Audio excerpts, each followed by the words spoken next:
एक सवाल है आपसे, क्या पीएफआई को बैन कर देना चाहिए? पॉपुलर फ्रंट ऑफ इंडिया को पूरी तरह से बैन हो जाना चाहिए? क्या सरकार को पीएफआई पर नकेल कस देनी चाहिए? यह सवाल है आपसे। जो जवाब आपके कमेंट्स में हमें मिलेंगे, हम उसके बाद एक वीडियो आपके लिए जरूर लाएंगे जिसमें यह बताया जाएगा कि कितने % लोग चाहते हैं कि पीएफआई बैन हो जाना चाहिए। और कमेंट सेक्शन में अपनी राय जरूर दीजिएगा कि पीएफआई को बैन क्यों करना चाहिए। तो खबर आज की यह है कि एक मीटिंग हुई है, एक बैठक हुई है कॉन्स्टिट्यूशन क्लब में, जो कि ऑल इंडिया सूफी और सज्जादा नशीन काउंसिल की तरफ से कराई गई थी, जिसको नाम दिया गया इंटरफेथ कॉन्फ्रेंस, जिसमें एनएसए अजीत डोभाल की मौजूदगी में तमाम हिंदू, मुस्लिम, सिख, ईसाई, बौद्ध, जैन, पारसी, शिया, सुन्नी सभी मजहब के रहनुमा मौजूद रहे और सभी ने इन 2-4 महीने में जो हालात मुल्क के बने हैं उनको लेकर अपनी अपनी इजहार राय दी और बताया कि अब क्या होना चाहिए। इसी बीच जहां तमाम बातें रखी गईं, तो वहीं इस काउंसिल की तरफ से एक बात सामने आई जिसमें यह कहा गया कि अगर पीएफआई रेडिकल ऑर्गेनाइजेशन है और पीएफआई के खिलाफ सबूत मिल रहे हैं तो फौरन स्ट्रिक्ट तौर पर सरकार को चाहिए कि पीएफआई को बैन कर दे।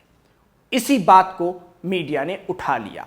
अब सुनिए आगे की बातचीत। मुझे तो ये मालूम भी नहीं था कि पीएफआई के बारे में कोई करारदाद पास होनी है, और इसीलिए जहाँ तक मेरा ताल्लुक है मैंने अपना बयान दिया जो वायरल हुआ, और कोई करारदाद मेरे सामने नहीं लाई गई कि पॉपुलर फ्रंट पर कोई पाबंदी लगाई जा रही है और उस पर किसी के दस्तखत दिए गए हैं। ऐसा कोई अमल हम लोगों के सामने नहीं हुआ। अब इस पूरे मामले पर लगातार डिबेट चल रहे हैं कि इस बैठक में कह दिया गया कि पीएफआई को बैन कर देना चाहिए। बिल्कुल इस बैठक में कहा गया है कि पीएफआई को बैन कर देना चाहिए। ऑल इंडिया सूफी सज्जादा नशीन काउंसिल की तरफ से यह कहा गया है कि बैन होना चाहिए, लेकिन वहीं आगे यह भी कहा गया कि अगर इनके खिलाफ सख्त सबूत मिल रहे हैं तो सख्ती से इस पर बैन लग जाना चाहिए, इस ऑर्गेनाइजेशन पर जिसका नाम है PFI, popular Front of India. क्योंकि उस काउंसिल के सदर का कहना है कि इस ऑर्गेनाइजेशन का नाम लगातार पिछले 3-4 महीने से हर इंसिडेंट में लाया जा रहा है। मुल्क के जो भी हालात बन रहे हैं उसमें पूरी तौर पर एक ही ऑर्गेनाइजेशन को जिम्मेदार ठहराया जा रहा है जिसका नाम है पीएफआई। तो हम ये चाहते हैं कि जांच हो और जांच के बाद अगर यह पाया जा रहा है कि पीएफआई इस पूरे मामले में मुलव्विस है, इन्वॉल्व है और देश विरोधी गतिविधियां कर रही है, एंटी नेशनल जो एक्टिविटीज हैं वो की जा रही हैं, तो पीएफआई को बैन कर देना चाहिए। अब इस पूरे मामले पर आपको सुनाते हैं कि पीएफआई ने क्या जवाब दिया है और पीएफआई ने इस बैठक को क्या बताया है और इस बैठक के करने का मकसद क्या बताया है और आरएसएस पर किस तरह से पीएफआई हमलावर हुई है वो भी आपको सुनवाते हैं। जरा बाइट सुनिए पीएफआई की तरफ से जो जारी की गई है। पॉपुलर फ्रंट ऑफ इंडिया अपने प्रेस स्टेटमेंट में ये कहना चाहती है कि जो कल national security adviser mister Ajit Doval और चंद प्रो आरएसएस, प्रो बीजेपी, चंद सूफी संस्था के लोग और दूसरे मुस्लिम ऑर्गेनाइजेशन के चंद लोग जिनका कैरेक्टर, जिनके बारे में शक है मुस्लिम कम्युनिटी के अंदर, ये सब लोग मिलकर एक इवेंट ऑर्गेनाइज करके, एक डूबियस इवेंट उधर पॉपुलर फ्रंट के खिलाफ जो बात उधर की गई, ये जो है ये टोटली एक वेल ऑर्केस्ट्रेड एक प्रोग्राम है to demonise and defame the genuine voice of the Muslim community, that is the Popular Front of India.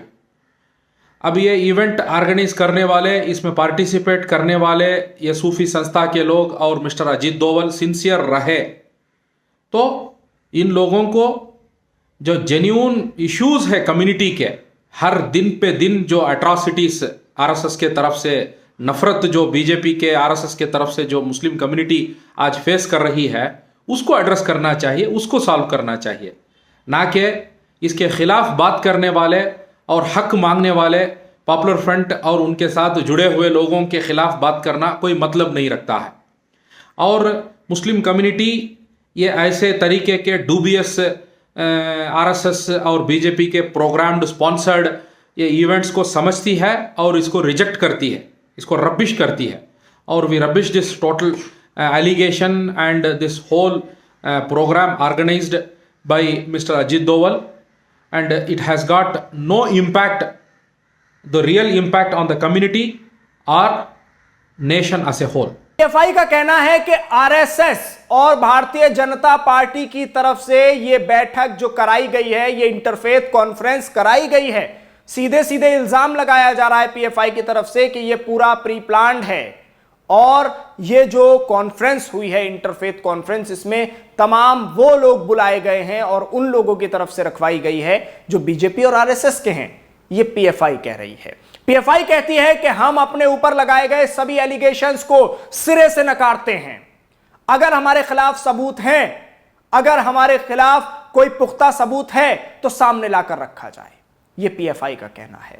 यही बात कही जा रही है कि पीएफआई को बैन किया जाए, और पीएफआई ही नहीं बल्कि हर उस रेडिकल ऑर्गेनाइजेशन को बैन किया जाए जो देश के लिए खतरा है, जो देश की सलामती के लिए खतरा है, हिंदू मुस्लिम भाईचारे के लिए खतरा है, माइनॉरिटीज के लिए खतरा है, मेजॉरिटी के लिए खतरा है। उन तमाम संगठनों को बैन कर देना चाहिए। सिर्फ पीएफआई ही नहीं, इसमें चाहे जो संगठन हो। पीएफआई तो सीधे सीधे आरएसएस का नाम ले रही है कि आरएसएस ने देश को कितनी बार तोड़ने की कोशिश की है। पीएफआई सीधे तौर पर हमलावर है आरएसएस पर और आरएसएस हमलावर है पीएफआई पर। तो अब यह पूरा मामला पीएफआई वर्सेस आरएसएस चल रहा है। ऐसे में अब इस मीटिंग को लेकर लगातार माहौल गर्मा रहा है कि Ajit Doval, NSA, national security adviser, जो कि इस बैठक में चीफ गेस्ट के तौर पर मौजूद रहे, उनकी मौजूदगी में तमाम जो मुस्लिम धर्मगुरु हैं, हिंदू धर्मगुरु हैं, बौद्ध, जैन, पारसी, ईसाई, सिख और शिया, सुन्नी, तमाम धर्मगुरु मौजूद रहे और सबने कहा कि ये जो 2-3 महीने में माहौल बना है, इसके बाद जरूरत है मुल्क को कि एक बार तमाम धर्मगुरु साथ बैठें और आवाम को इस नफरत से निकालने की बात की जाए। लेकिन यहां पीएफआई का नाम बाकायदा तौर पर लिया गया और ऑल इंडिया सूफी सज्जादा नशीन काउंसिल ने पीएफआई का नाम लिया कि अगर ये रेडिकल ऑर्गेनाइजेशन है और मुल्क को तोड़ने की बात करती है तो फिर इस ऑर्गेनाइजेशन को बैन होना चाहिए, और बैन ही नहीं, स्ट्रिक्ट तौर पर सरकार को इसे बैन करना चाहिए। और पीएफआई इससे अपने सारे के सारे जो एलिगेशंस हैं जो लगाए जा रहे हैं पीएफआई पर, उनको नकार रही है।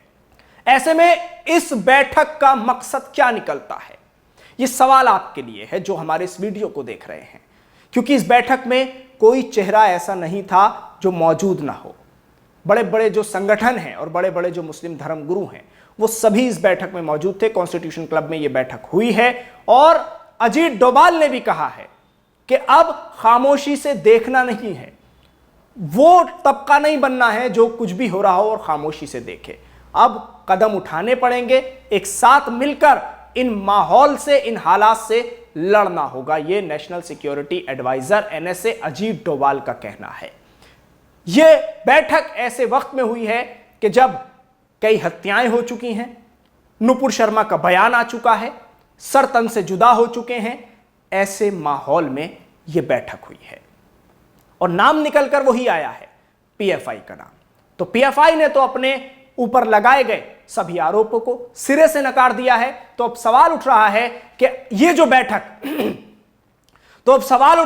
जो बैठक कॉन्स्टिट्यूशन क्लब में हुई है, इसका मकसद क्या है? क्योंकि पीएफआई कह रही है कि ये जितने लोग हैं वो सब प्री प्लान तरीके से, और वो लोग हैं जो आरएसएस के लोग हैं, बीजेपी के लोग हैं, कहीं ना कहीं इनके तार बीजेपी से जुड़ते हैं, आरएसएस से जुड़ते हैं।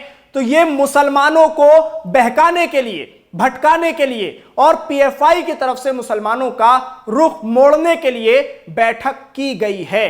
इंटरफेथ कॉन्फ्रेंस को अंजाम दिया गया है और इस बैठक को किया गया है, ऐसा पीएफआई का कहना है। लेकिन पीएफआई वहीं यह भी कहती है कि हमारे ऊपर लगाया हुआ कोई भी आरोप अभी सिद्ध नहीं हुआ है, यानी कोई सबूत ही नहीं है किसी के पास कि जो पीएफआई को बैन कर दे, ऐसा पीएफआई का दावा है। तो अब सवाल यह उठ रहे हैं कि पीएफआई क्या सिर्फ निशाने पर है या फिर पीएफआई के खिलाफ कुछ पुख्ता सबूत ऐसे हैं कि जिनके बाद पीएफआई को बैन किया जाएगा। शुरू में मैंने आपसे यही कहा कि आप हमें कमेंट्स के जरिए बताइए क्या पीएफआई बैन होनी चाहिए, परसेंटेज हम कैलकुलेट करेंगे और उसके बाद एक वीडियो लेकर आपके सामने आएंगे कि जिसके बाद यह तय होगा कि कितने लोग हमारे इस वीडियो के जरिए यह चाहते हैं कि पीएफआई बैन होनी चाहिए। और यह भी बताइएगा कि कौन कौन सी ऐसी ऑर्गेनाइजेशन हैं जिनको आप चाहते हैं बैन होनी चाहिए देश में, जो देश के लिए खतरा है। उनके नाम भी आप हमारे इस वीडियो में कमेंट सेक्शन में लिख सकते हैं। वीडियो को ज्यादा से ज्यादा शेयर कीजिएगा और परसेंटेज के जरिए हम एक नया वीडियो लेकर आपके सामने जरूर आएंगे।